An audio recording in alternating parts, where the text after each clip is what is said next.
దేవుని నామమునకు మహిమ కలుగును గాక. ప్రభునందు ప్రియులరా, మన ప్రభువు రక్షకుడునైన క్రీస్తు యేసు పరిశుద్ధ నామంలో మీ అందరికీ శుభములు. 20వ తేదీ సెప్టెంబర్ మాసము 2025 సంవత్సరం. ఈరోజు దేవుడు నిన్ను ప్రేమించి నీకు ఇస్తున్న అద్భుతమైన వాగ్దానం. వారి హృదయములలో నా ఎడల భయభక్తులు పుట్టించెదను. ఇర్మియా గ్రంథము 32వ అధ్యాయం 40వ వచనం. పూర్తి వచనము ఈ విధంగా ఉంది: నేను వారికి మేలు చేయుట మానకుండునట్లు నిత్యమైన నిబంధనను వారితో చేర్చున్నాను. ఫస్ట్ పాయింట్, వారు నన్ను విడవకుండునట్లు వారి హృదయములలో నా ఎడల భయభక్తులు పుట్టించెదను. 2 పాయింట్స్ మనం నేర్చుకున్నాం.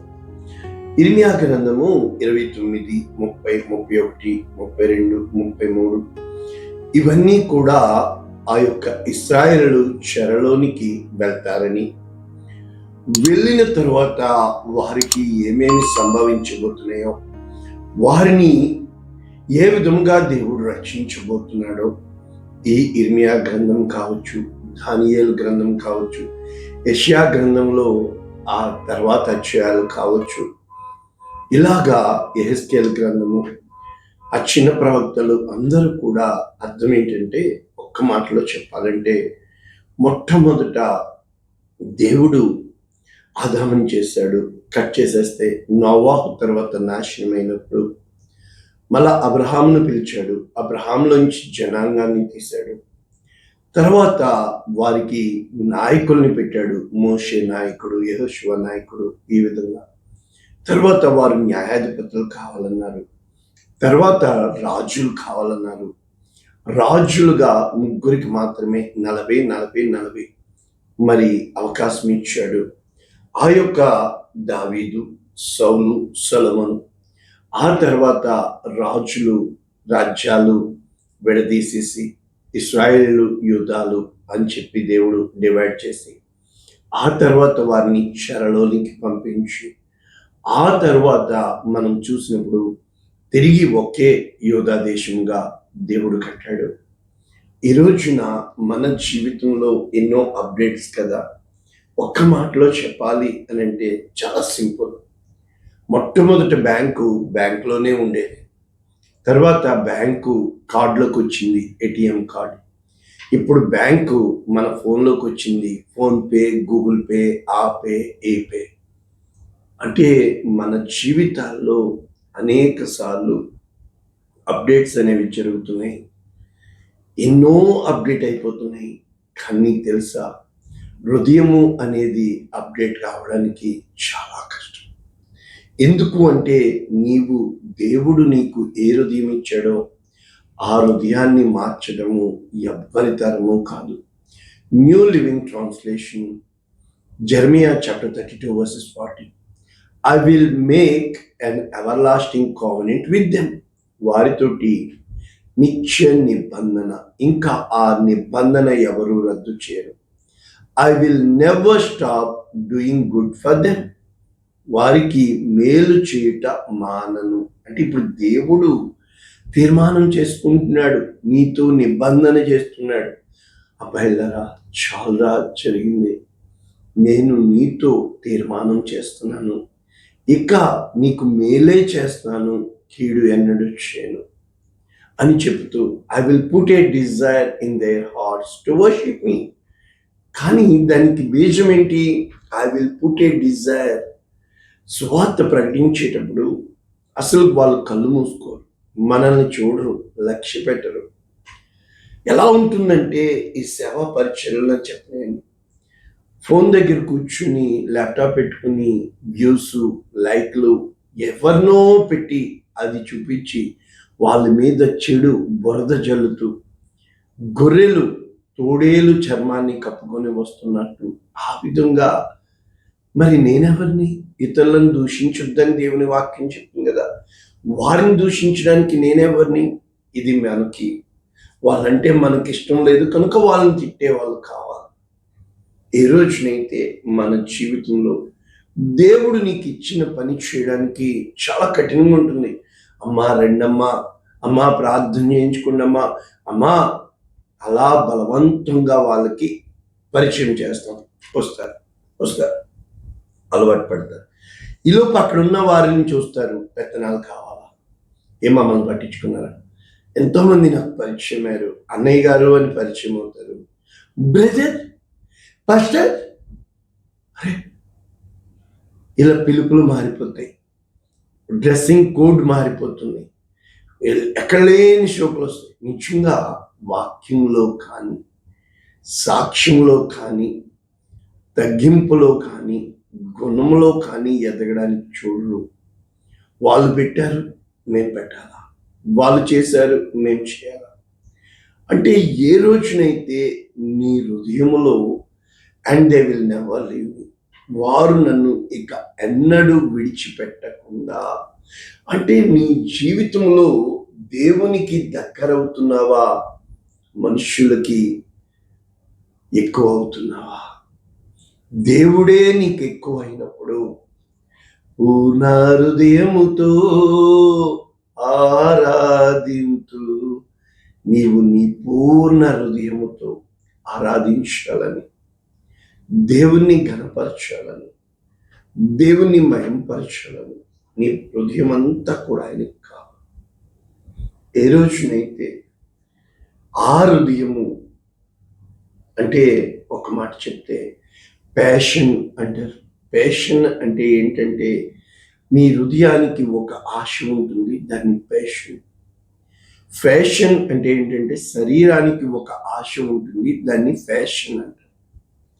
ఈ శరీరానికి ఉండే ఫ్యాషన్ వయసును బట్టి మారుతూ ఉంటుంది, కానీ హృదయానికి ఉండే ప్యాషన్ వయసును బట్టి తరిగిపోతూ ఉంటుంది. ఏమీ సాధించలేకపోయానే, ఏమీ చేయలేకపోయానే, నా బ్రతికిలా అయిపోయింది. కనుక ఏ రోజునైతే మన జీవితంలో ఫ్యాషన్ వైపు వెళ్ళే వాళ్ళు ఎక్కువ మంది, ఫ్యాషన్ని గమనించుకునే వాళ్ళు చాలా తక్కువ. ఫ్యాషన్ మైండ్కి ఉంటుంది, స్టైల్, కానీ ప్యాషన్ హృదయానికి ఉంటుంది, డిజైర్, ఆసక్తి. నీ జీవితం ఒక విలువైనదిగా ఉండాలని, అందుకనే అన్నింటికంటే మోసకరమైనది హృదయం. ఇక్కడ దేవుడు ఏమంటున్నాడో ఆ మాటలు పౌలు గారు రాస్తూ కొరింథీయులకు రాసిన 2వ పత్రిక 3వ అధ్యాయంలో, మాకు మేము మెప్పించుకుంటే అది ఎలా అవుతుంది, అది కాదు కదా. కాబట్టి మా హృదయముల మీద వ్రాయబడి ఉంది, మనుషులందరూ చూడాలి అంటే అది నీ సాక్ష్యం అవుతుంది కదా. అంటే రాతి పలకతో మీద కానీ సిరాతో కానీ వ్రాయబడక మెత్తని హృదయములు అను పలకల మీద జీవము గల దేవుని ఆత్మతో ఎప్పుడైతే నీవు నేను ఈ విధముగా వ్రాయబడతామో అది పత్రిక అవుతుంది. అంటే సామర్థ్యము అనేది మనం చేసే పనిని బట్టి కాదు, సమర్థత అనేది మనము చేస్తున్న పని కడవరకు కొనసాగించడమే సమర్థత, సామర్థ్యం. అది శక్తి చేత కానీ బలము చేత కానీ కాదు. దానికి కన్సిస్టెన్సీ అంటారు. అంటే ఈరోజు వచ్చావు అన్ని జగబెట్టేసావు, ఓకే, మరి రేపు ఎవరు చేస్తారు అంటే నిలకడగా ఉండేది హృదయము, పైకేకి పొంగేది మనసు. మనసు అంటే మైండ్, హృదయము అంటే అది నీ జీవితం. దీనికి కావలసింది ఒక్కటే ఏంటో తెలుసా? ప్రేమ. ప్రేమ తప్ప మరి ఏది దీన్ని పోర్చలేదు. దీనికి కావలసింది ఏంటి అంటే ఆకర్షణ, అట్రాక్షన్. అది అబద్ధమైనా తీసేసుకుంటుంది, కానీ హృదయం తీసుకోలేదు. దానికి ఒక భావం ఉంటుంది, దాన్ని స్వభావం అంటారు. కనుక ఎంతోమంది ఇట్లాగా నలిగిపోవడానికి కారణం అవుతుంది. ఎలాగూ అని మనం చెప్పినప్పుడు రోమీయులకు రాసిన పత్రిక 10వ అధ్యాయం 9వ వచనంలో పౌలు అంటాడు, యేసు ప్రభువని నీ నోటితో ఒప్పుకొని దేవుడు మృతులలో నుండి యేసు ప్రభువును లేపినని నీ హృదయమందు విశ్వసించిన యెడల రక్షింపబడుతుంది. అంటే నీ హృదయమందు విశ్వాసము ఏది కలిగి ఉన్నావో అది నోటితో ఒప్పుకోవాలి. ఎందుకని చెప్తున్నాడు?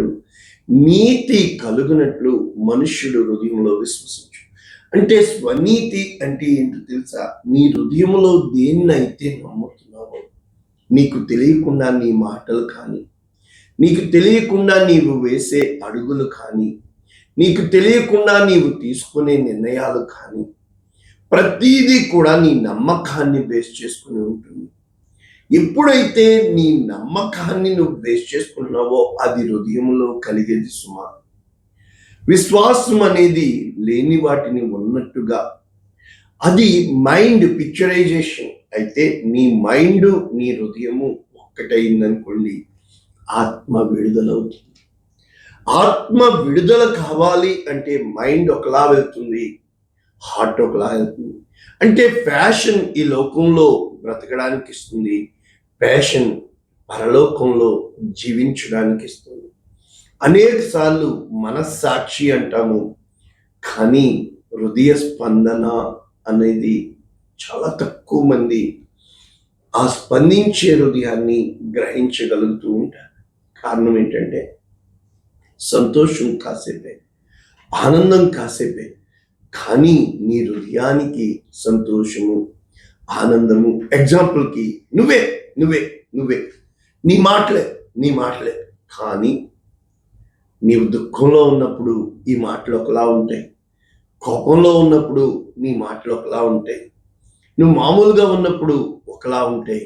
అయితే ఇదే మాటలు నువ్వు తొందరపాటుతో ఉన్నప్పుడు, అపార్థంతో ఉన్నప్పుడు ఆలోచించండి. నువ్వు మారుతుంలా, నీ మాటలు మారుతున్నాయి. కానీ ఇవన్నీ అయిపోయాక, అన్నీ జరిగాక, దావీదు విషయంలో ఈ మాట రాయబడింది, ఎస్తేరు గ్రంథంలో ఆశ్వేర్యస్ కోసం రాయబడి ఉంది. అనేక మంది అన్నీ జరిగాక ఎందుకు నేను ఇలా చేశాను, ఎందుకు నేను తొందరపడ్డాను, ఈ మాట నేను అనకుండా బాగుందేమో. అర్థం ఏంటంటే దేవుడు దాన్ని గమనించి ఏమంటున్నాడు తెలుసా? వారి హృదయములలో నాయందు భయభక్తులు పుట్టించేదను. అర్థం ఏంటంటే ఎప్పుడైతే ఆ భయభక్తులు బయట నుంచి ఉన్నాయో, లోకంలోంచి ఉన్నాయో, పరిస్థితులను బట్టి ఉన్నాయో, మనుష్యులను బట్టి ఉన్నాయో, అవి పనికిరావు. ఎప్పుడైతే ఆ భయభక్తులు నీ హృదయము లోపల ఉంటాయో, ఉదాహరణకి మెమరీ కార్డ్ ఎన్నైనా వేసుకోవచ్చు, బయట నుంచి తీసేస్తే అది ఒరిజినల్ డమ్మీయే ఫోను. అయితే ఆ బిల్టిన్ ఆ లోపలే మెమరీ పెట్టామనుకోండి, అది ఫాస్ట్గా పనిచేస్తుంది, అది చాలా యాక్టివ్గా ఉంటుంది, చురుకుగా. అంటే నీ బయట ఉండే భయభక్తులు ఎన్నైనా ఉండొచ్చు, కానీ నీ లోపల ఉండే భయము భక్తి మాత్రమే నీ ఒరిజినాలిటీని సూచిస్తాయి. నీవు ఎప్పుడైతే, అందుకనే ఇక్కడ మన యొక్క ప్రసంగి గారు అంటారు, ప్రసంగి సమస్తము వ్యర్థం అని చెప్తున్నాడు. థీసిస్ ఇది ముగిస్తూ ఎలాగా, ఎందుకని చెప్తున్నాడు? ప్రసంగి జ్ఞాని అయి, మహాజ్ఞాని అయి జనులకు జ్ఞానము బోధించాడు. ఏమంటున్నాడు? అతడు ఆలోచించి సంగతులను పరిశీలించి అనేకమైన సామెతలు, ఒకటి ఆలోచన, రెండు పరిశీలన, అప్పుడు చెప్పేది సామెత అవుతుంది. మాటలు ఆలోచన లేకుండా తొందరపాటుతో కూడి ఎన్ని భయంకరమైన ఇప్పటి వరకు మన జీవితంలో వెళ్ళాం కదా. కారణం ఏంటంటే అది భయభక్తులు. కరెక్టే, దేన్ని బట్టి భయము, దేన్ని బట్టి భక్తి? బ్రతికేయడానిక కాదండి. దేవుడు, నేను ఒకరోజు చాలా కోపం వచ్చింది, అడిగాను దేవుడు, ఎందుకు ప్రభువా ఎంతమందిని పుట్టించేస్తున్నావు, ఎవడి దారిలో వాడు వెళ్ళిపోతున్నాడు. ఎప్పుడైతే నా హృదయం పగిలిపోయిందో, అరే మేలు చేయుట నేర్పించాం, క్షమించుట నేర్పించాం, కలిసి ఉండాలని నేర్పించాం, 10 మందితో తగ్గించుకోవాలని చెప్పాం, నాకంటే పక్కోడు మంచోడని ఒప్పుకోవాలి. ఎందుకంటే నీ పొరుగు ఎందుకయ్యా ఎలా జరిగింది, అంతా కాలిపోయింది. ఇదా ఇన్ని సంవత్సరాలు నేను కష్టపడింది అని అడిగినప్పుడు ఆయన ఏం చెప్పాడు తెలుసా? ఇప్పుడు మొత్తం సూపర్ హిట్ అయిపోయింది కదా, నన్ను చూసి పాడేవాళ్ళు ఎక్కువ మంది అయిపోయారు. కథ మొత్తం మారిపోయింది అని చెప్పి. నాకు తెలుసు కథ మొత్తం మారింది, కరెక్టే. ఎవరి కథ మారింది? మారిపోయిన వాళ్ళ కథని చూసి గుండెలు బాదుకుంటూ ఏడుస్తూ, ఇదా ఏ రోజునైతే కథ మారుస్తాడు, అది నీ హృదయంలో ఉండే కథ, నీ హృదయంలో ఉండే ఆశ, నీ హృదయంలో దేవుడు పెట్టిన ప్యాషన్, ద డిజైర్, అది చెప్పుతూ ప్రసంగి ఇంపైన మాటలు చెప్పుటకు కోరుకుని సత్యమును గూర్చిన మాటలు యథార్థ భావంతో రాయటకు కోరుకుని ఏమని చెప్తున్నాడు? జ్ఞానులు చెప్పు మాటలు ములు కొలల వలె చక్కగా కూర్చుని బిగగొట్టబడిన మేకల వలె ఉన్నాయి, అవి ఒక్క కాపరి వలన అంగీకరి. కనుక నా కుమారుడా, హిత ఉపదేశములు వినుము. పుస్తకములకి అంతే లేదు, కానీ విస్తారంగా విద్యాభ్యాసం చేయకు, అది హానికరము. అన్నీ నేను చూసి నేను నేర్చుకుని నీకు చెప్పుతున్నది నా జీవితంలో అక్కడ ప్రసంగి చెప్తుంది ఏంటో తెలుసా? దేవుని యందు భయభక్తులు కలిగి ఉంది, ఆయన కట్టడలను అనుసరించి నడుచుకున్న వాళ్ళను, ఇదే నీకు దేవుడు ఇచ్చిన ఆజ్ఞ. కనుక గూఢమైన ప్రతి అంశము గూర్చి దేవుడు విమర్శ చేస్తాడు. ప్రతి క్రియను మంచిదే గాని చెడ్డదే గాని తీర్పులోనికి తెస్తాడు. కనుక చెడ్డ దినములు రాకుండా, వెంటనే దుష్కార్యం జరగక మనము చేసింది బాగుంది కదా అనుకుంటాం. మా స్నేహితుడు ఒక్క రోజులో గుండె పగిలిపోయింది. నాకు తెలుస్తుంది వాడికి ఏదో జరుగుతుందని. తప్పించు ప్రభువా, తప్పించు ప్రభువా, కీడు రాకుండా తప్పించు ప్రభువా. స్నానం చేయడానికి వెళ్ళాడు, తిరిగి పడిపోయాడు, తలకి తెగిలేసింది, తల పగిలిపోయింది. 7 కుట్లు ఇప్పుడు క్లిప్స్ వేస్తున్నారంట. ఎందుకు? తర్వాత బ్లడ్ వామిటింగ్స్, రక్తంతో వాంతులు, రక్తంతో విరేచనాలు, ఏమైపోతుందని స్కానింగ్ చేస్తే అల్సర్ వచ్చేసి పేగుల్లో రియాక్షన్ వచ్చేసి, ఆ బీపీ ఉండడం వల్ల బీపీని కలిగించే టాబ్లెట్ రియాక్షన్ వచ్చి సరిగ్గా వేసుకోకపోవడం, ఒక్క క్షణంలో జీవితం తలకిందులైపోతుంది. నీ హృదయంలో ఎన్నో ఆశలు ఉన్నాయి కదా, కానీ పైకి మనస్సునే వెంబడిస్తున్న నీవు యెహోవా యందు నమ్మకం ఉంచినవాడు నీటి కాలువల యోర్లను నాటబడినదై నిత్యము ఫలమిచ్చు చెట్టు వలె ఉంటాడు. అవి ఎంతో ఆశీర్వాదంగా ఉంటాయి. అయితే అయితే అయితే ఎడారిలోని అరూహ వృక్షం వలె ఉంటాడు. మనుష్యులను నమ్ముకునేవాడు, మనస్సుని నమ్మేవాడు, మైండ్ని బట్టి. మైండ్ అంటే ఏదో కాదు, ఏది చూస్తావో ఏది వింటావో అదే మాట్లాడతావు. కానీ చూసేది వినేది మోసపోతుంది. నీకు నిజంగా ఏది కావాలో దాన్ని నువ్వు వెతికినప్పుడు, దానికోసం నువ్వు వెల చెల్లించినప్పుడు, నన్ను వెతకండి అన్నాడు తప్ప ఏ రోజునైతే నువ్వు దేవుణ్ణి వెతుకుతూనే ఉండాలి. అది నీ మాటల్లో, అది నీ చేతల్లో. కనుక ఈ రోజున నీ హృదయములో, నీ అంతరంగంలో, నీ మనస్సు, నీ హృదయము రెండు ఒకే రీతిగా వెళ్ళినప్పుడు పరిశుద్ధాత్ముడు నీలో సమాధానంతో ఉంటాడు. మనస్సు ఉప్పొంగే చేయను, హృదయము కృంగిపోను. కనుక నీ మూడ్స్, టెంపరామెంట్స్, భావోద్రేకాలు ఇవన్నీ మనస్సులో ఉండేవి. హృదయంలో అయేం పట్టు. హృదయానికి కావలసింది ప్రేమ ఒకటే. అది పరమాత్మ చేసిన కార్యం. ఎంతమంది గ్రహించగలరు కదా? ప్రార్థన చేద్దాం. పరిశుద్ధుడా, ప్రేమ కలిగింది మా యందు, మా హృదయంలో నీ భయభక్తులు పెట్టేస్తాం. అది మమ్మల్ని నిన్ను వెంబడించేదిగా, నీ యందు స్థిరముగా నిత్య నిబంధనగా నీవు మేలు చేయటకు కారణంగా ఉంటాయి. కనుక మా జీవితాలు మా సమస్తము నీ చేతులకు ఇస్తాం. నీవే మాకు దేవుడవని, నీవే మా రక్షణ ఆధారమని, నీవు తప్ప మరి మాకెవ్వరు దిక్కులేరని యేసు అతి శ్రేష్టమైన నామములో వాక్యం వింటున్న మీరందరినీ పేరు పేరు పేరు చెప్తున్నారు. యేసు నామములో దీవిస్తున్నాను. Amen. God bless you all. Calendar కొరకు ప్రార్థించండి, మరి దేవుని వాగ్దానముల కొరకు ప్రార్థించండి, దేవుని నడిపింపు కొరకు ప్రార్థించండి. God bless you all.